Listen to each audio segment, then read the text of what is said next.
Así que bueno, la idea y el desafío que nos proponemos es esto, tratar de generar redes con los pacientes, con las asociaciones, también con otros profesionales y otras asociaciones por ahí hasta de otras patologías, para generar esto, herramientas y que, bueno, ustedes se pueden llevar como un maletín de temas y de herramientas que les sirven para la vida diaria, ¿no? Para acceder, acá pusimos para un acceso equitativo a los tratamientos por dos cosas. Una, bueno, tratamientos de manera genérica, ¿no? Puede ser medicaciones, puede ser acceso a terapias, a diferentes cuestiones, que ahora después vamos a ver un poquito más.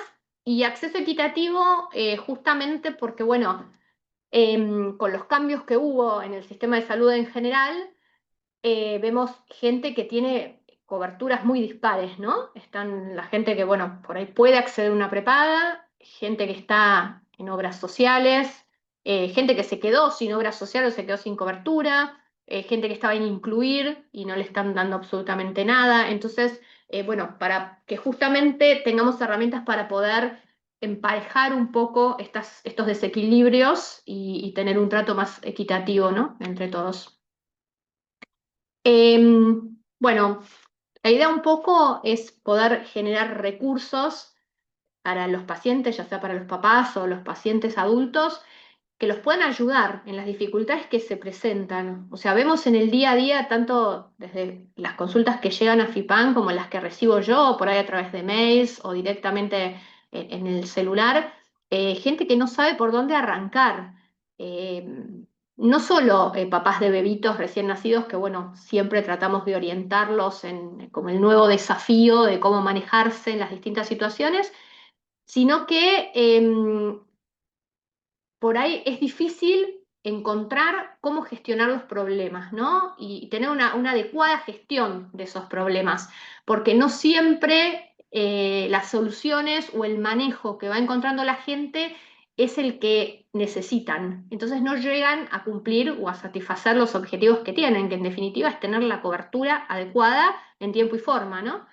Entonces, bueno, la idea de esta charla es ayudarlos a eso, a gestionar los recursos que tienen, porque sabemos que hay cosas que, bueno, no las tenemos y no las podemos inventar, tenemos lo que tenemos un sistema normativo que la verdad que a nivel latinoamericano al menos, no me animo a decir en el mundo, pero a nivel latinoamericano es bueno, porque hay muchos países que están mucho peor que nosotros en cuanto a legislación, y eso tenemos que aprovecharlo, ese sustento jurídico que tenemos a favor.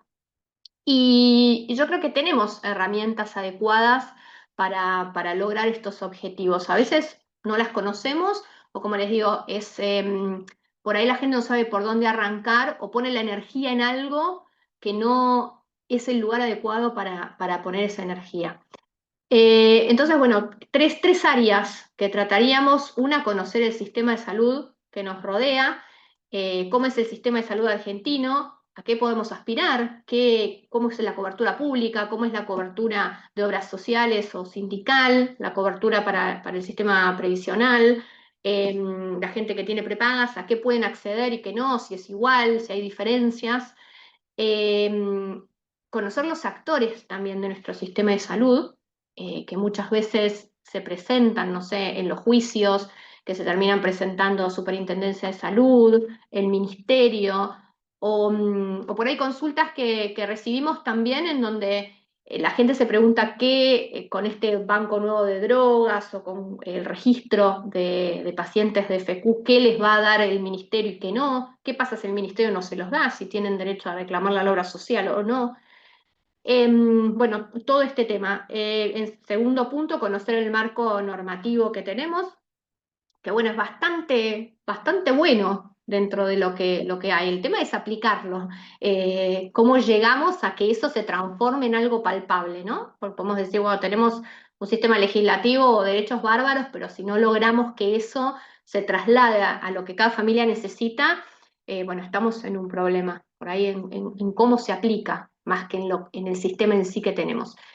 Y después, bueno, por último, armar un maletín de herramientas útiles, como un kit de salvataje, digamos, bueno, yo tengo esto, primero hago este paso, segundo hago este otro paso.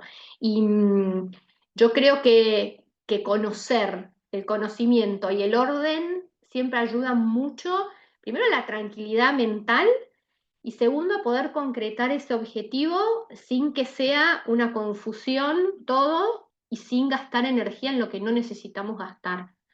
Porque pasa muchas veces que todo el sistema está armado para eso, para cansar, para que la burocracia agobie y no poder concretar las cosas como es debido, ¿no? Bueno, primero, el sistema de salud y los actores con los que contamos en este sistema, ¿no? Yo puse acá las entidades de salud de manera genérica. Son todas las que en la distinta legislación van a encontrar como prestadoras. Generalmente se habla de prestadoras de servicios, aseguradoras, y son estas, son las diferentes entidades que nos prestan o nos debieran prestar el sistema de salud, tratamientos, medicaciones y demás, y que por lo tanto son obligadas. Eh, bueno, todo el mundo conoce las obras sociales, después tenemos las prepagas, pero también, y en las diferentes legislaciones se hizo especial hincapié en todas, digamos, las prestadoras que son satélites, ¿no? Que son las del Estado, por ejemplo, incluir todas las que tienen nombre de instituto de, como el IOMA o PAMI, o incluso la obra social del Poder Judicial de la Nación, que muchas veces cuando nos presentamos en los juicios lo primero que contesta es esto, que ellos no son obligados porque se manejan con su estatuto propio. O hablábamos con Cristina hace un rato de IOSFA, creo que son las siglas, que es la de Fuerzas Armadas, que también tienen su propio estatuto, por supuesto, pero no por eso están ajenos al sistema marco que tenemos, ¿no? Todas estas, independientemente de su estatuto interno, de si son institutos, son obra social, o incluso hay algunas normativas que dice cualquiera sea su forma jurídica, es decir, yo puedo ir contra cualquier entidad que me esté dando a mí un sistema de cobertura. Y esto es importante porque todas tienen las mismas obligaciones, se han equiparado, o sea, ya sea IOMA o cualquier otra prestadora, tienen que dar el mismo nivel de cobertura. Eh, Eso es fundamental por lo que decíamos en el título, o sea, acceso equitativo a los tratamientos. Por supuesto que va a variar lo que es la cartilla en cuanto a cantidad de profesionales, los sanatorios con los que cuentan y demás. Pero lo que es la base del sistema y las prestaciones de salud tienen que estar garantizadas en todas. Y yo puedo reclamar y puedo hacer un juicio contra todas y aplicarle la misma normativa.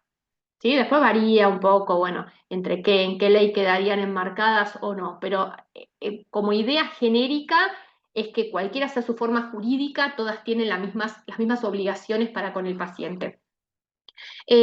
Bueno, después, dentro del mismo sistema, tenemos, bueno, los ciudadanos, las comunidades, las asociaciones de pacientes, que siempre está bueno poder, bueno, contactarlas, tener ese sostén que brindan de alguna forma y poder también contactarse con otros que están en igual situación. No solo porque, bueno, muchas veces se consiguen donaciones de medicaciones que por ahí no se están entregando en el momento adecuado, sino porque damos, bueno, asesoramiento jurídico y otro tipo de servicios que bueno, para las familias suelen ser importantes.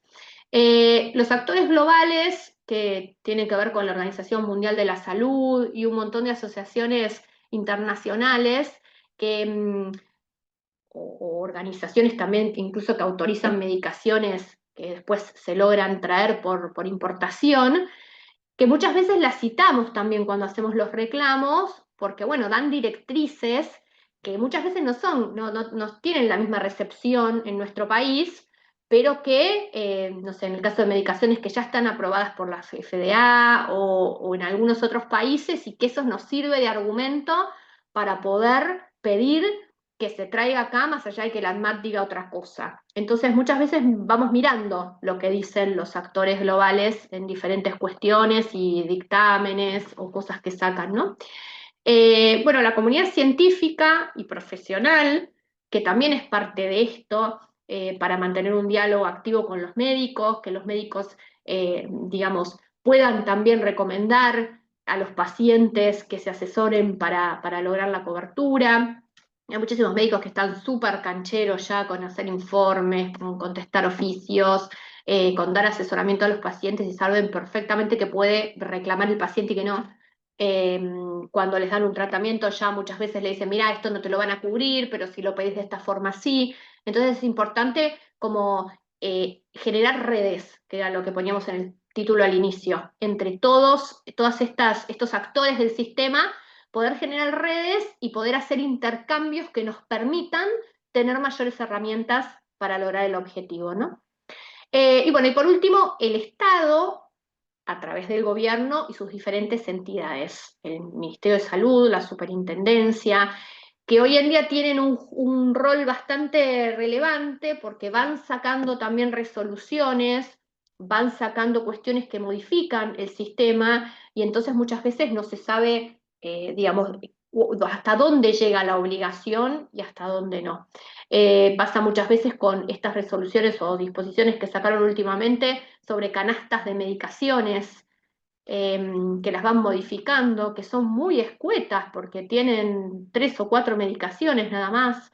Entonces, bueno, es importante saber en dónde ubicamos las resoluciones o las directrices, las normas que puedan sacar estos organismos, ¿no? Que claramente, o sea, hay una pirámide jurídica, donde nosotros tenemos la Constitución con todos los derechos arriba, las normas de orden nacional, y después tenemos lo que nos vaya diciendo el Ministerio de Salud, lo que vayan sacando del PMO, las normas de la Superintendencia de Salud, que también las van modificando todo el tiempo.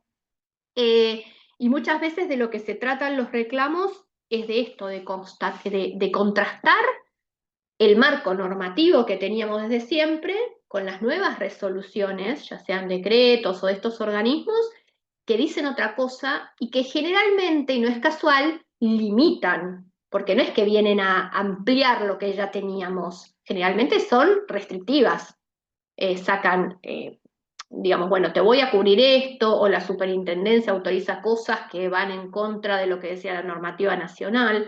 Entonces, bueno, nos sirve para dos cosas para mí conocer todo este sistema.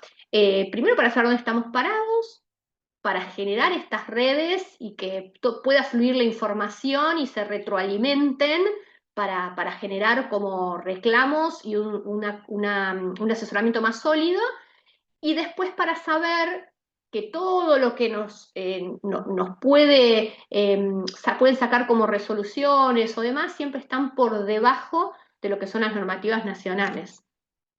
Bueno, acá nada, les copié un cuadrito no para que lo veamos en detalle, pero sí porque me pareció que estaba piola para verlo. No sé si se llega a ver bien. Donde hay una primera hilera que es todo lo que sería el sistema público de nuestro país, ¿sí? Los fondos, que son fondos públicos, nacionales, provinciales, municipales, los que compran, los que son proveedores del sistema, que van a comprar las medicaciones y que van a estar a cargo de la parte más ejecutiva, que es el Ministerio de Salud, y hacia abajo, lo que son las municipalidades, las secretarías y demás. La atención que va a ser en hospitales y en centros de salud públicos, que por suerte en este país hay excelentes, porque todo lo que son los médicos del Garraham, del Cetrámulo, hay hospitales que realmente los sistemas que tienen cuerpos médicos específicos de fibrosis quística que son bárbaros. Y bueno, los usuarios generalmente son personas sin cobertura, pero por la excelencia de estos hospitales, muchas veces pasa que incluso gente que tiene prepaga se termina atendiendo en hospitales que tienen un mejor servicio en relación a los prestadores que tienen por cartilla, y después sacan todo lo demás, lo que es internaciones y medicaciones, por sus prepagas. Después todo el sistema del medio, que es el sistema de básicamente lo que son aportes de trabajadores, activos y pasivos, ¿no? Las contribuciones de los trabajadores y empleadores para el sistema de obras sociales, y después, bueno, los contribuyentes pasivos, que son los beneficiarios de pensiones no contributivas y los trabajadores jubilados. Todos estos generalmente se atienden con profesionales o establecimientos que están dentro de las cartillas de las obras sociales en su sentido amplio, ¿no? Tenemos las sindicales, tenemos incluso las obras sociales que tienen los trabajadores del Estado, como IOMA, jubilados como PAMI, y los de pensiones no contributivas, que generalmente tienen incluir salud. En este caso en particular, bueno, dos cosas. Ahora tenemos un sistema desregulado de obras sociales, que no es menor. Eh, Hubo dos normativas que fueron claves. Una, que los que empiecen en un trabajo nuevo pueden elegir desde cero su obra social. Ya anteriormente tenían que sí o sí estar en la de su gremio. Y esto como que sectorizaba mucho. Si la de tu gremio era mala, no te podías pasar a otro, al menos al principio te tenías que adherir. Ahora directamente pueden seleccionar una obra social del sistema, la que quieran, y una vez al año esto está desregulado para que puedan fluir de una obra social a otra. Eh, y después la tercer columna, que es individuos o empresas que acceden al sistema de medicina prepaga, ¿no? Con profesionales de cartillas, establecimientos, que son, bueno, gente que o tiene, deriva aportes a través de sus trabajos en relaciones de dependencia, o incluso los monotributistas, si bien es un importe muy bajo, o personas con capacidad de pago directa, ¿no? Bueno, acá un poco lo mismo. ¿Cuáles son las alternativas de cobertura? Que bueno, uno lo sabe, pero muchas veces después las consultas vienen sobre qué hacer cuando tengo que hacer un cambio, ¿no? Cuando estoy en un sistema de obra social y te quiero pasar a una prepaga, o al revés, cuando estaba en una prepaga y ya no la puedo pagar más y me tengo que ir a otro sistema. Gente que por ahí es desvinculada de su trabajo, y bueno, y necesita otro tipo de cobertura.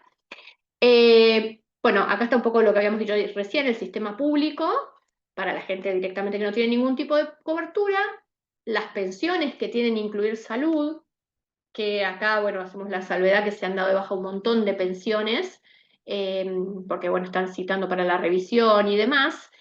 Entonces hay mucha gente que contaba con la de incluir salud y ahora ya no va a poder acceder más.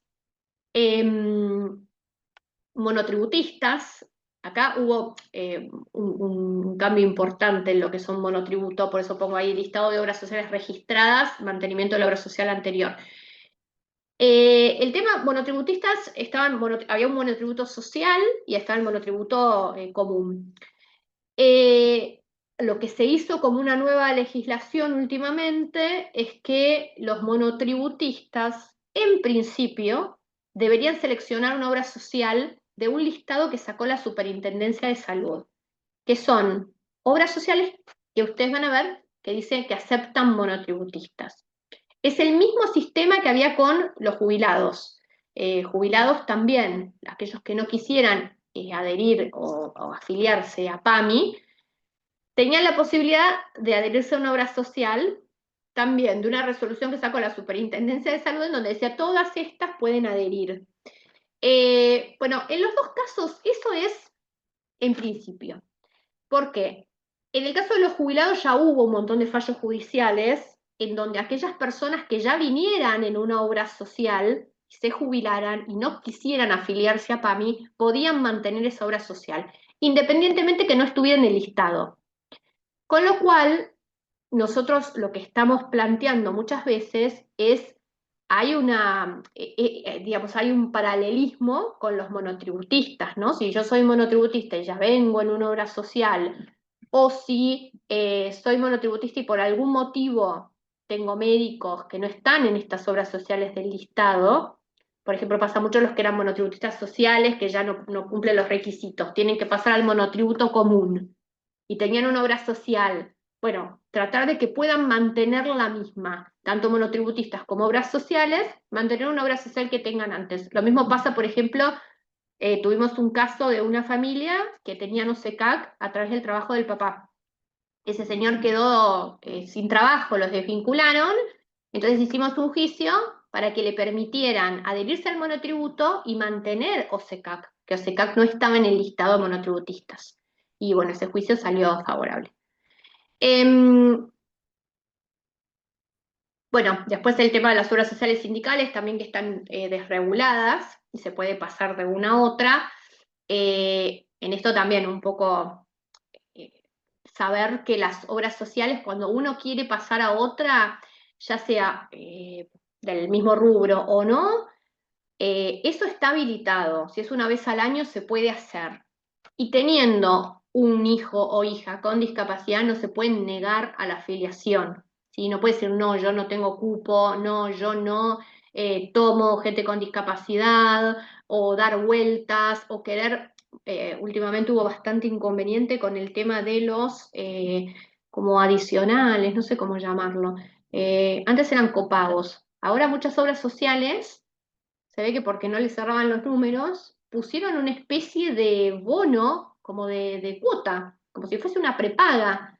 En el caso particular de OSECAC sé que fue así.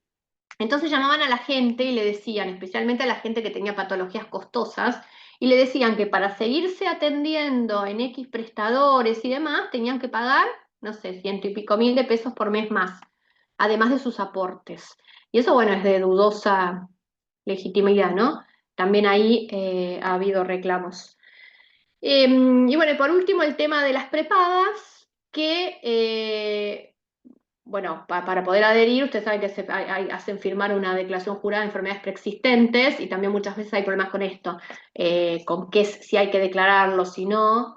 Bueno, nosotros recomendamos siempre que sí, que hay que declararlo, porque bueno, después está habiendo muchísimas bajas de gente que se afilia no diciendo o con diagnóstico en duda y después viene la carta de documento dejándolo sin cobertura.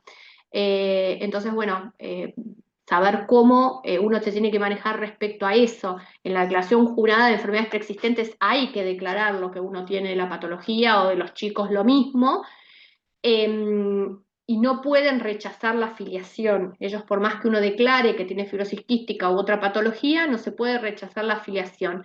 Lo único que puede variar es si los aportes no alcanzan y es como un plan superador.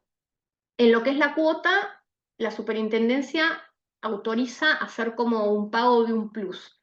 Entonces, si uno declara que tiene, por ejemplo, un hijo con fibrosis quística, en la cuota de prepaga va a haber un incremento por eso. Pero ese incremento está topeado, o sea, era hasta 3 veces más que lo que le corresponde a ese menor, no a todo el plan familiar. Entonces, hay un cálculo que hay que hacer y siempre es bueno también hacer la consulta, ahí sí con la Superintendencia de Salud, para saber si estamos dentro del marco del monto que ellos pueden cobrar. Porque lo que hacen generalmente es pasar una cotización disparatada para que esa persona no se afilie. Entonces, bueno, muchas veces lo que decimos es, bueno, con esa cotización, hacer el trámite administrativo, la consulta en la superintendencia y que digan si está dentro del parámetro o no, y en ese caso, en el caso que no, poder hacer el reclamo administrativo y que saque la superintendencia una resolución para que se ajusten al parámetro que pueden aplicar de cuota, ¿no? Bueno, acá un paneo general de la normativa vigente y dos comentarios. Uno, en general, tenemos un buen sistema legal, tenemos buenas normas y la verdad es que para lo que es, como digo, en especial en Latinoamérica, tenemos un sistema jurídico que funciona y que es bastante completo. Eh, yo puse primero la 24901, que es la ley de discapacidad, porque, bueno, por supuesto que tenemos primero que nada la Constitución Nacional, ¿no? Con los derechos y los tratados internacionales, que acá no lo puse, pero el derecho a la salud como derecho máximo, y que aunque parezca algo genérico o como declarativo nada más, lo cierto es que cuando hacemos un reclamo es lo primero que se dice. Hay tratados internacionales con un concepto de salud amplia. El concepto de salud es bienestar. Entonces, bienestar, calidad de vida, porque muchas veces los reclamos no son tan blanco o negro. Entonces, se hace mucho hincapié en esto. El paciente tiene que tener calidad de vida y acceso a la mejor cobertura y a las mejores prestaciones que pueda. Les decía, esta 24901 la puse primero, más allá de que en el caso de fibrosis quística tenemos la ley específica de fibrosis quística, en algunas cosas yo creo que nos aportó y en otras por ahí no nos sumó tanto. La ley de discapacidad es muy buena, es muy, digamos, es muy amplia. Entonces, siempre como que sugerimos citar esta ley. La ley de discapacidad la tienen que cumplir todas las prestadoras de salud, como decíamos antes, ¿sí? Desde obras sociales, prepagas, acá tenemos el sistema este 23660, que es como el régimen de obras sociales, que es el mayor o el más grande, pero aplica a todas, aplica a los institutos, aplica al Poder Judicial y demás. Y siempre, bueno, es bueno volver como a la ley de discapacidad como fuente, porque incluso tiene otras prestaciones y otras cuestiones que en la ley de fibrosis quística específica no están y que no tenemos que perder de vista como el marco global. O sea, la persona con fibrosis quística o con cualquier enfermedad bueno, que no sea por ahí de las más comunes, pueden acceder al certificado de discapacidad y quedan dentro del marco de esta ley, ¿sí? Que tiene varios capítulos, acá lo puse de manera genérica, prestaciones de prevención, todo lo que hace a tratamientos preventivos, que podrían incluir, por ejemplo, en el caso de fibrosis quística, todo lo que tiene que ver con prevención en el embarazo, prevención en los tratamientos de fertilización, si tienen que cubrir los tratamientos o los estudios previos o no. Bueno, un montón de cuestiones, todo lo que tiene que ver con rehabilitación, terapéuticas educativas y educativas, que últimamente, bueno, hubo varios casos en donde se planteó incluso cosas relacionadas con la escolaridad de los chicos con fibrosis quística, que antes no se había planteado. Y bueno, tenemos varios casos con eso, coberturas de colegios, de chicos con fibrosis quística. Y bueno, y un caso que no lo llevamos nosotros, pero que tomamos conocimiento hace poquito, de un nene que no le querían dar en el colegio las enzimas, y lo estuvieron asesorando desde el área de, bueno, la psicóloga de FIPAN y gente que trabajaba con la parte de educación, para ver cómo podían hacer el reclamo y que ese colegio le permitiera administrar las enzimas sin que tuvieran que ir los papás todas las veces a darle a ese chiquito las enzimas, que pudiera tener una integración normal, que pudiera comer con todos los chicos. Entonces, bueno, esas cuestiones que por ahí no están en la ley de fibrosis quística en particular, en toda esta normativa genérica nos permite ampliarnos más y pensar en este concepto global, ¿no? De integración, de calidad de vida, de que sea lo más equiparable posible a una persona que no tiene esa patología. Y bueno, eso es como súper importante y nos habilita otras prestaciones diferentes a las que, bueno, que todo el mundo ya sabe que necesitan los medicamentos y demás. Bueno, después dos como normativas más específicas que siempre utilizamos, que es, la primera es una ley viejita, que es la de pesquisa neonatal, que nombra la fibrosis quística específicamente, y que ya tenía las coberturas, medio como que después la dejamos de lado, pero si recordamos lo que dice, ya habla de abordajes terapéuticos a base de drogas, fórmulas, suplementos especiales, alimentos, complementos dietarios, ¿sí? De acuerdo a la patología. Kits de tratamiento. Esta norma, si bien está la de fibrosis quística abajo, la usamos específicamente también para todo lo que son suplementos dietarios, coberturas de leches maternizadas y todo esto, que bueno, en esa normativa viejita, pero ya estaba. Y bueno, y finalmente la ley, la 27552, que es la específica de fibrosis quística, bueno, mejoró varias cosas, como el tema de certificado de discapacidad, bueno, lo puso como en carácter de interés público, y por ahí una de las cuestiones más importantes que estableció es como que todo lo que prescriban los médicos, o sea, indicación de tratamiento, la va a incluir en el PMO.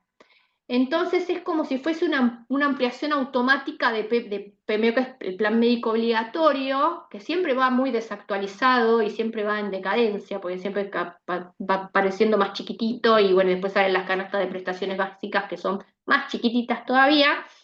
Pero bueno, la realidad es que esta ley ya dice que toda la cobertura, todo este sistema integral y toda esta cobertura integral que necesita el paciente va a formar parte del plan médico obligatorio. Entonces siempre nos agarramos de eso, o sea, ya está como automatizado que todo eso tiene que ir a este plan básico. Eh, y aparte, bueno, la jurisprudencia, los tribunales ya dijeron que el plan médico obligatorio es un piso mínimo. ¿Sí? No es que solamente me tienen que cubrir lo que está en el plan médico obligatorio y si no, no va. No, es un piso mínimo. Después todo lo que vaya necesitando el paciente, haga su calidad de vida y sea una prestación que esté avalada científicamente, o sea, profesionalmente, se puede pedir la cobertura. Lo que no quiere decir tampoco que yo, porque muchas veces consultan y dicen, bueno, pero yo puedo pedir cualquier cosa, puedo, me gusta la médica que vive en la otra cuadra de mi casa y me quiero atender con ella. No, tampoco es tan así. O sea, yo creo que tiene que haber entre todo un equilibrio. No es que me tienen que cubrir lo que quieren y tampoco es que porque tengo certificado de discapacidad puedo hacer lo que quiero y atenderme con quien quiera y pedir la cobertura de cualquier cosa. Como todo, tiene que estar fundado, tiene que haber un dictamen del médico que avale y que respalde esa postura. O sea, nosotros como abogados y la familia o el paciente siempre pueden, por supuesto, hacer el reclamo, pero no nos olvidemos que la prueba principal y el sustento principal en derecho a la salud siempre nos lo dan los médicos, o sea, son los profesionales médicos los que nos van a dar eh, digamos, el justificativo de por qué sí o por qué no. Y cada paciente es un mundo aparte, porque bueno, un medicamento le puede hacer bien a un paciente y a otro no. Un determinado vínculo con un equipo médico puede ser fundamental para un determinado paciente y por ahí para otro le da lo mismo. Entonces, en cada caso en particular, siempre hay que analizar la situación y ver por qué se está pidiendo lo que se está pidiendo, si hay una situación específica o especial para contemplar, ¿no? Bueno, acá el decreto, el reglamentario de la ley de fibrosis quística que también tiene algunas regulaciones. Y lo último que hay, lo que les decía, las canastas de medicamentos, que son dos disposiciones, una muy reciente, que ven que tiene fecha barra 2025, que la sacaron hace muy poquito, y que tiene, no sé, 3 medicamentos. Eso no hay que asustarse. Como les decía antes, hay una pirámide jurídica que cumplir. Que la canasta que saquen ellos, digan que estos son los medicamentos que van a estar en esa canasta, bueno, será por ahí un problema mayor para aquellas personas que se lo entrega al Ministerio de Salud, porque ahí hay que hacer como una batalla mayor, pero para todos aquellos que tengan cobertura en el sistema de obras sociales y de prepagas, esto a nivel reclamo no cuenta en lo más mínimo. O sea, todo lo que, digamos, lo que esté por encima de esto, ya por todo el resto del sistema normativo que vimos, está como muy dicho que no aplican estas restricciones, ¿no? Bueno, el último maletín de herramientas, ¿no? Con todo esto que parece toda una formalidad, ¿qué puede hacer el paciente o el padre de alguien que tiene fibrosis quística para pasarla mejor también, ¿no? Para poder hacer las cosas más simples, porque la idea es que la vida transcurra por otro lado, no que la vida transcurra por los reclamos.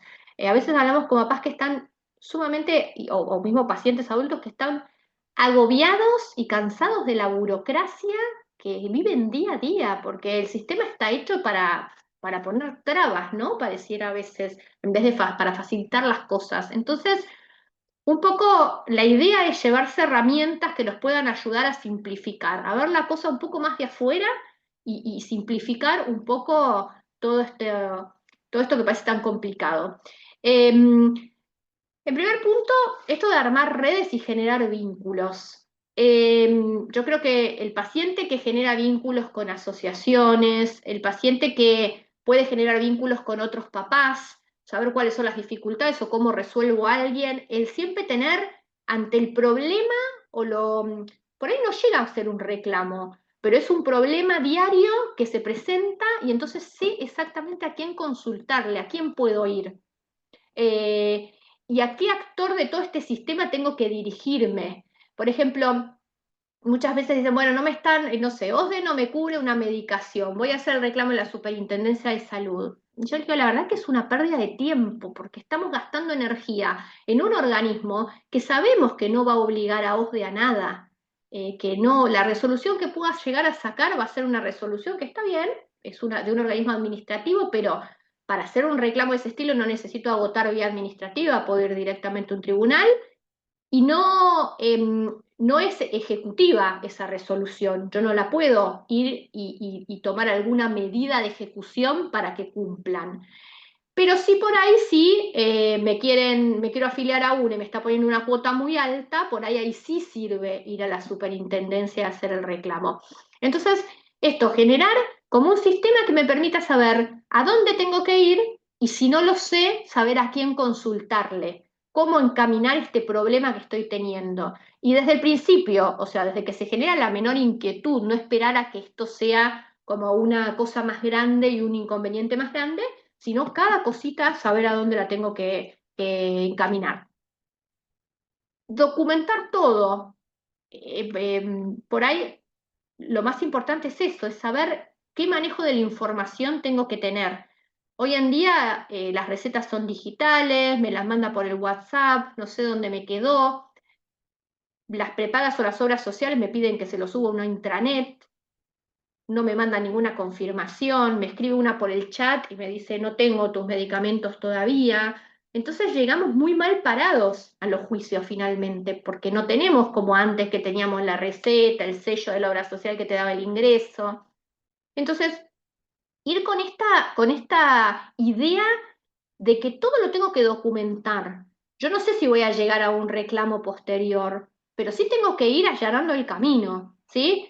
Entonces, cualquier pedido que haga, cualquier receta que me mandan por el WhatsApp o lo que sea, bueno, si es digital, lo voy bajando en una carpeta en la computadora y ya sé que ahí tengo todo, tengo las recetas, tengo los informes del médico, y yo lo que también digo mucho es cuando uno presenta digitalmente documentación o pedidos a la obra social, tengo que tener alguna constancia de eso, aunque más no sea un print de pantalla de lo que subí.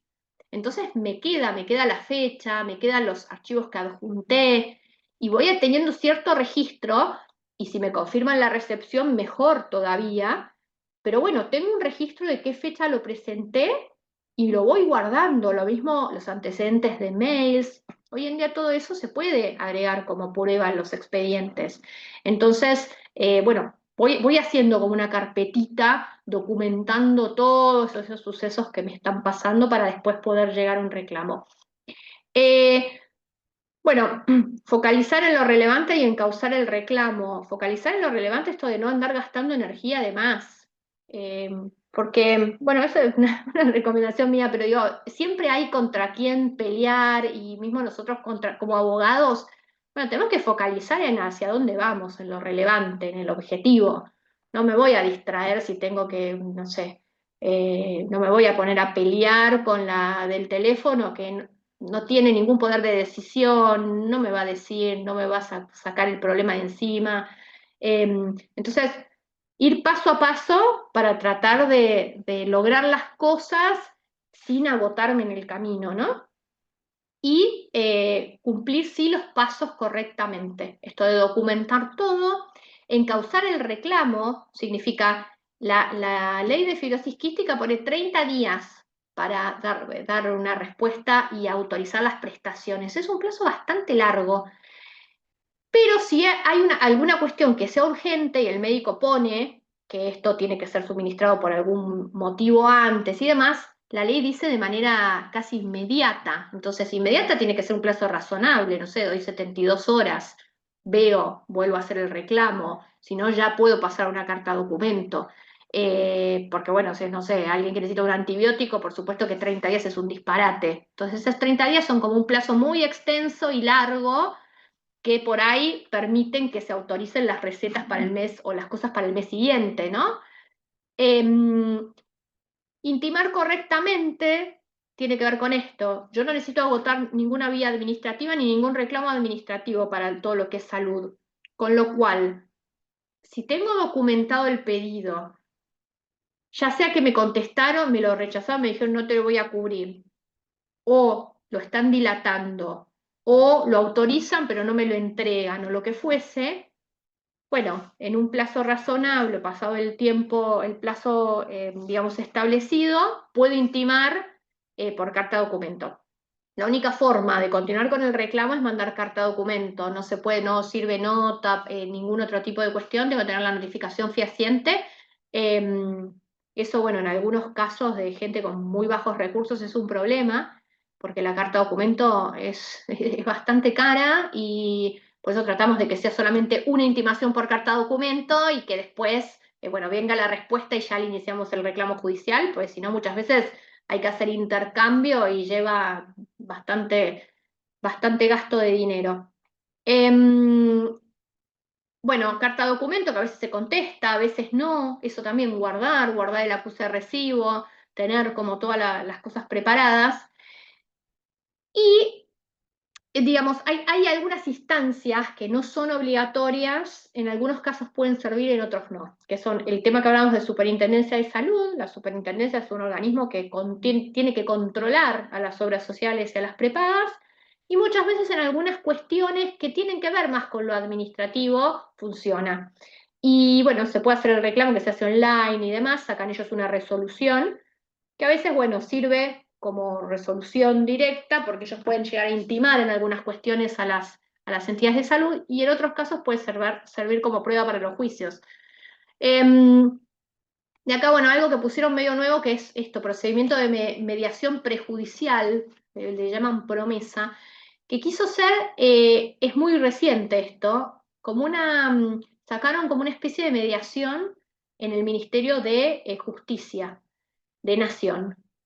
No se sabía bien cómo iba a operar, porque lo que teníamos miedo era que lo pusieran como mediación previa obligatoria, incluso para las acciones de amparo, que ustedes saben que son como las acciones más rapiditas que tenemos dentro de un sistema judicial bastante lento. Entonces, bueno, al principio estaba esa duda, finalmente quedó como una solución que si bien intentó ser rápida y algo más económico, que, bueno, entre comillas, porque los mediadores también cobran, no es obligatorio. Entonces, el sistema de los reclamos de amparos y de juicios sigue siendo igual que antes, no se necesita mediación previa obligatoria, pero es una alternativa. En ciertos casos en donde se cree que se puede llegar a un arreglo con la obra social o con la prepaga, se puede llegar a usar para no llegar a una instancia judicial. En nuestra experiencia, estos son en muy pocos casos en donde realmente se puede dialogar, donde es sutil la diferencia, donde por ahí el paciente dice, mira, me quiero operar en el italiano y la prepaga dice, no, operate en el británico. Entonces, bueno, por ahí se puede mediar esa situación. Ahora, si estoy pidiendo un medicamento de alto costo y la prepaga me está diciendo que no me lo va a cubrir, en la mediación no va a decir algo diferente y realmente lo que hace es como demorar un poco más todo el tema de reclamos, ¿no? Pero bueno, es una alternativa más. Y por último, lo que es la demanda judicial, que es el amparo, que muchas veces en las obras sociales le dice hacete un amparo. Bueno, es un amparo o un proceso sumarísimo, eso lo decía el juez después cuando se inicia, son procesos, nada, dicen breves, pero duran como 2 o 3 años a la larga, lo que pasa es que van con medidas cautelares que son más rápidas. Entonces, dentro de lo que tenemos, son los procesos que funcionan y se despachan y van caminando un poquito más rápido. Que hoy en día, por suerte, funcionan, digamos, hay un montón que llegaron a buen destino. Así que bueno, la idea era darles un panorama genérico de las problemáticas que vivimos más a diario, las consultas que vemos de la gente, y en base a eso, bueno, habilitarlos a ustedes a ver si tienen dudas, preguntas, alguna cuestión que les haga ruido o quieran plantear. Bueno, si no, ¿No? Bueno, por terminada el encuentro. sí, cualquier cosita igualmente, bueno, nada, nos avisan, mandan mails o se comunican con FIPAN, cualquier inquietud o duda. y nos Exacto. dicen. Aquí tenemos el mail que vos publicaste o telefónicamente que nosotros le pasamos, le damos la reunión que necesiten. Bárbaro. Perfecto. Muchas gracias, Bueno, Sí, no, por favor. Muchas perdón. gracias. Y cualquier otro servicio que tenemos también estamos atentos a lo que necesiten y saben que son totalmente gratuitos. Sí. Bueno, Muchísimas gracias, muchísimas Apimac. gracias a ustedes. Chao, Gracias, Gracias. Leo, gracias. Agustina. Muchas gracias.